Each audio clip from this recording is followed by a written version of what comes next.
Good day, everyone, and welcome to another edition of the 2U's podcast. And today, we're talking about the NFL draft, people. It's what everybody's talking about. We want the NFL back. Roger Goodell, get those players into those facilities. But we're here to prep you at the 2U's.com for the NFL draft Thursday night. Prime time. To do that, guys, I'm going to need some help, and I'm talking big league help. And for that, I go to my friend Scott. Scott, say hello to everybody today. Am I considered the big league help? If that's the case, then I think we're all in trouble here. You are the big league help, my friend. Scott is the GTG, people. So, I mean, with that, why don't we crack this? Why don't we crack this case open here and start with the Carolina Panthers? What are you thinking for the Cats out of Carolina, Scott? Carolina Panthers on the clock, coming off the a 2-14 season. Yeah, they're made one too many trips to the litter box last season. Where do we begin? They need help all over the place. Outside, maybe a running game. I said D'Angelo Williams and Jonathan Stewart. A down year, but still probably two of their most productive pieces. Holes everywhere. You know, fans mass exodus. Season ticket sales are down. Remedy for that would be the face of the franchise, and it probably would be a quarterback, number one. Yeah, I mean, the plan the last few years has been A, bring in a rookie coach, and B, bring in a rookie quarterback. No reason to divert what's been working lately, and I think the Panthers don't. I think it's Cameron Newton, quarterback out of Auburn. I know there's a lot of critics, there's a lot of skepticism behind that pick, but, you know, he brings excitement and an energy that fan base needs right now. And maybe that fire and that energy will be enough to ignite that team, too. You know, they're in a competitive division. They have good quarterbacks all throughout. If you coach this guy up, he has the raw talent to be a difference maker. But more importantly, he has the ability to, you know, permeate the whole franchise and lift the whole franchise up, which is basically what they need right there. Do you think Cam Newton's their best spot? Cam Newton, I think we've been hearing rumors this week and last week too that Cam Newton was going to be the number one pick, and that Carolina, you know, obviously can't talk to him yet because there's no collective bargaining agreement in place. Well, happens. Yep. But it's Newton. He's the guy that's going to sell your tickets. He's the guy who's going to put the jerseys out. He's the BCS national champion, most valuable player on the best team in college football. So he's got to be the guy. We head west, Rocky Mountain High, the Denver Broncos, number 2. Yeah, I mean, we keep hearing Marcell Dareus here. I mean, who is a solid player. I just, and this has been our contention here at the 2U's.com, shameless plug, that if you're going to take a defensive tackle that high, he needs to be a playmaker. And I just don't see that with Dareus. Is he a solid player? Yeah. But I think in previous drafts, he's the kind of guy that maybe goes in like the early teens because he's a solid fit and he won't bust out. And now these players are jumping up to the number 2 and 3 spots in a draft because you're all going to be hoping that it's Ndamukong Suh all over again. And anybody in Denver that think that's going to be the case, it won't be. If that's what you're looking for, you might as well reach and hope Nick Fairley turns into that because Fairley's the beast out of those two. Dareus is going to be solid. Now, with that being said, I think you need to get more of a playmaker this high in the draft. And for me, Scott, that's Von Miller out of Texas A&M. He could play the 3-4 end. He could play outside linebacker in a 4-3, which they're converting to. He gives you the flexibility while you're making that switch to still be a productive defense. And he's going to make plays around the field with his athleticism. So I think the Broncos need to go with a little bit of sizzle here, and I think it is Von Miller who can make an instant impact opposite Elvis Dumervil in that Broncos defense. What do you think? Take the athlete. Safe pick. John Fox, 4-3 defense coming in. Signs would lead you to believe that Dareus would be the pick, but I think that you're right. Von Miller gives you the flexibility and the versatility to plug a guy in there, and he could probably excel at both positions. Number 3, Buffalo Bills. The Buffalo Bills. The Buff. Where do you start with them too? I mean, they made some strides last year, which honestly shocked me a little bit. You know, with Ryan Fitzpatrick at quarterback was pretty interesting to watch. They do have some nice pieces, but they need a face too. Ryan Fitzpatrick can't be the face of your franchise. I think that if you infuse a quarterback in there, one that Chan Gailey can coach up and be ready next year, the Buffalo Bills might have a chance to surprise some people. I really do. And with that being said, I'm going Blaine Gabbert, quarterback from Missouri. He has the size. He has the arm. He has the intangibles. He has the smarts. He has what you're looking for in a quarterback. The only thing I could see is that he would get rushed into the position too soon and struggle. Well, that's not what Buffalo has. They have a situation where he can sit and not even play, and they're more than comfortable with that. And that's what he's going to need to succeed, and if they do that, I think he will be a success. So I'm going Blaine Gabbert, Missouri. How you feel about that, Scott? Is that the pick for them? Buffalo was the worst team I think we had seen in a long time. They made every game that they lost competitive. They played Pittsburgh to overtime. They played Baltimore to overtime. The list goes on and on. The only question here is whether their stock is really that high on Ryan Fitzpatrick. Is he their guy? He's not going to be Jim Kelly. We know that.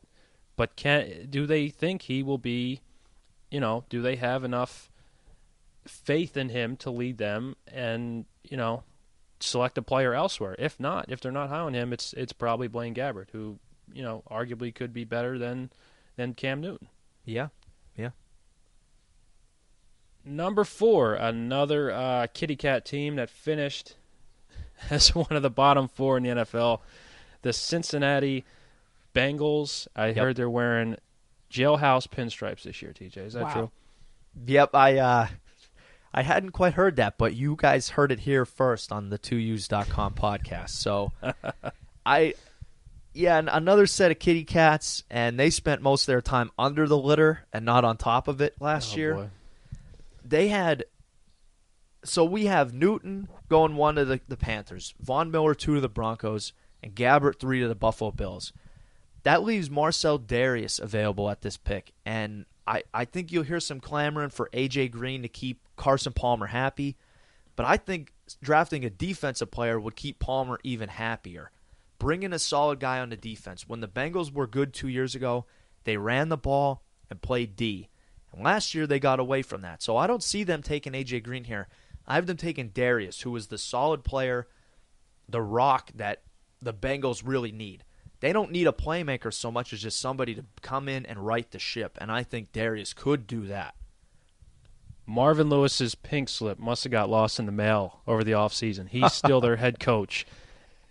I just want him to be the Niners D coordinator. So I would like it. It would be nice, but I think you take a safe pick here. You take the guy who, like you said, can be the rock for the defense instead of a player like A.J. Green, who is more of a risk. Dareus, a safer pick.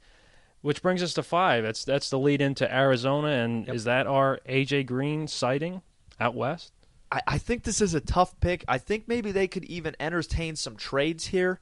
I mean, there is the Kevin Kolb thing kind of looming, but I think this is where A.J. Green would come off the board.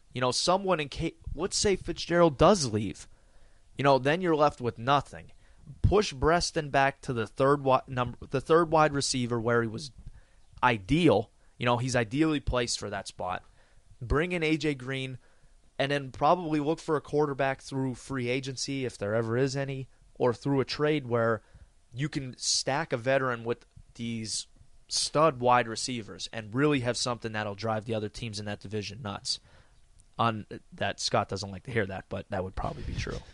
It could be Green. I think it will be Green. You could also entertain the idea of Patrick Peterson, who's arguably the best player available in the draft. Yep. And at this point, he would easily be, not even, safe pick, number 5, shutdown corner. I can't see Cleveland going after him. Cleveland's sitting there at number 6. Do they need someone on defense, TJ? I think so, but I think it's up front. I think they need some muscle. And in this case, I'm going Robert Quinn, defensive end, NC.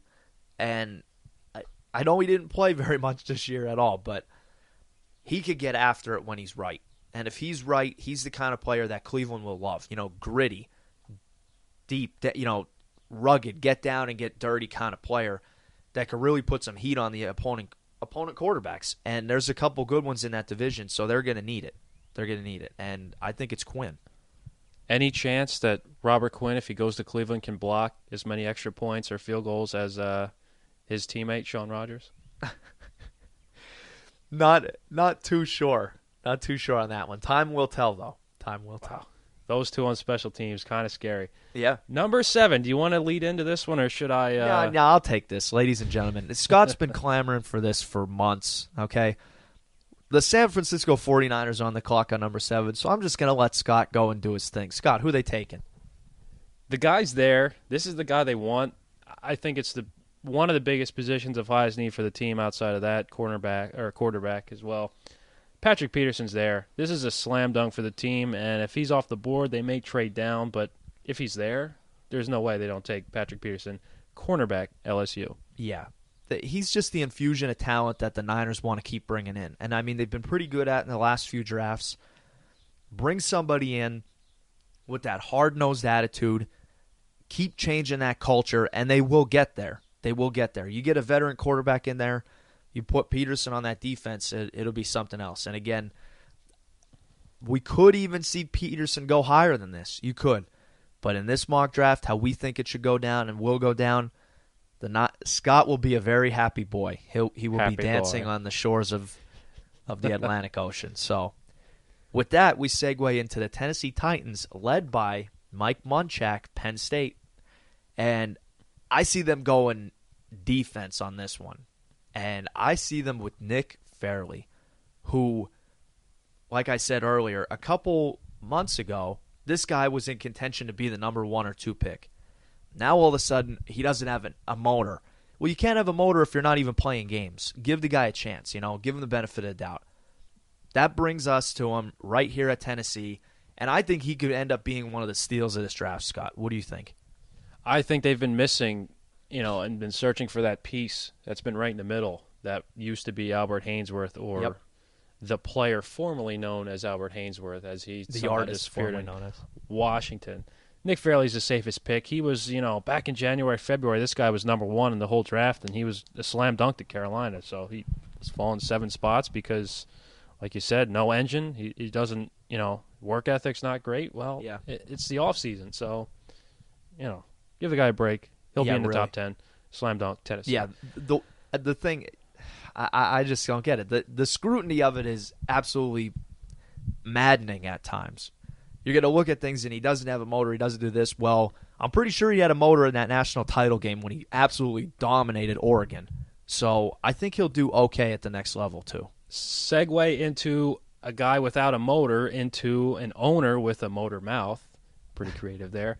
The Dallas Cowboys, number 9. They're always a flash-in-the-pan kind of team. They always look for the big guy. Last year they took Dez Bryant, and worked out for him pretty well until some of the injuries happened. Who does Dallas have this year? They have some holes up front and possibly on defense, but where do they take a safe pick here? Now, we're going to project them to do that, but I mean, I wouldn't be stunned if it wasn't.